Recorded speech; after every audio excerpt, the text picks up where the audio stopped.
वालेकुम छा हाल आहे ख़ुशि आहियो हा ॾियो हाल हाल तव्हां ॿुधायो पिया त करूचे वञूं पिया करूचे वञा पियो हिते जॾहिं मां स्कूल खां पहुतुसि हा अहिड़ी ब्रेक ॾियारीमांसि निकिरी आयो स्कूल मां कि भला शर्म कोन आई को केरु निकिरी आयो भाड़े ज़मीर अहिड़ी ब्रेक पिया तूं सॾु करी आ मां निकिरी चा न हा पोइ वेठा थी कलाक खनि चांहि था पीती थी हा पोइ मां मोकिलाए हलियोसि अच्छा मोहबत वॾी अच्छा ॿियो चओ पिया न मेले ते वियासीं हिकिड़ो दफ़ो वरी वियासीं मेले ते 4-5 ॾींहं हुते रहियासीं घोड़ो भलो हुजे सिंगारियल कहिड़ो मेलो जुमन शाह जो जुम्मन शाह जो मेलो पर हुई लय असांजी घोड़े जे करे हा जो सभु को सलाम कंदो हो सही घोड़ो वियो त वरी सलाम ई ख़तम सलाम ई बंदि थी वियो है वज़ीओ माना दौर आहे अच्छा जुम्मन शाह जे मेले ते तव्हां वियो त हुते दोस्त हुआ दोस्त असांजा इहो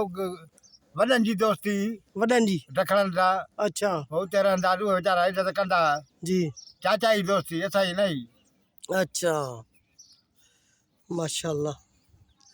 अच्छा ॿियो हेॾे करूचे बि ज़मीदारी बि हुई विस्तड़नि जी करूचे बि वठी वियुसि भाड़े खे अच्छा उहो बि घुमायो रहनि पोइ तव्हांजो सफ़र जेको हूंदो घोड़े ते हूंदो हा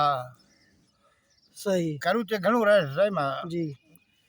महीने जा महीना हुते हूंदो हुओ ॿियो अलीनाज शाह साहब तव्हांजी तमामु घणी दोस्ती रही अलीनाथ बि हुते हूंदो हुओ मूंसां अच्छा अलीनाज पछाड़ीअ में वरी तव्हांजे दोस्तीअ में घोड़ो वाइणु शुरू कयो घोड़े वारो मूं कयोमांसि अच्छा छा जो दुकान विसि पोइ वीचारो बेरोज़गार वेही वियो भला घोड़नि मां हुयो भला रोज़ी रोटी माण्हूअ जी थी वेंदी हा घोड़े मां गुज़र सही थींदो हा घोड़े मां पोइ एतिरो सामान माल त उन मोकियईं न अच्छा पंहिंजी महिनत कयईं हा पर उन में हिकिड़ी ॻाल्हि इहो अथव महिमाननि जे लाइ भलो जी भली रुपए बि घर में न हुजे अटो बि न हुजे पर महिमान ईंदा तोखो मोखो ॿाहूं ॿधी बि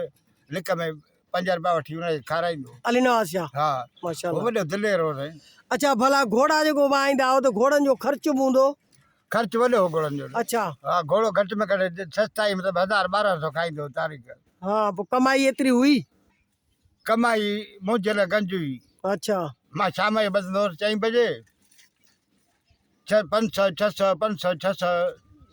8-9 ते कमाईंदो हुउसि मां सही पर मुंहिंजी आदत हुई मां नंढनि ॿारनि खे ॾींदो हुउसि जी जंहिंजो ॿार ईंदो न 5-10 हुनखे ॾींदो हुउसि सही। ख़ाली कंहिं कोन मोटाईंदो हुउसि पोइ हुनजी दुआ हुई बिल्कुलु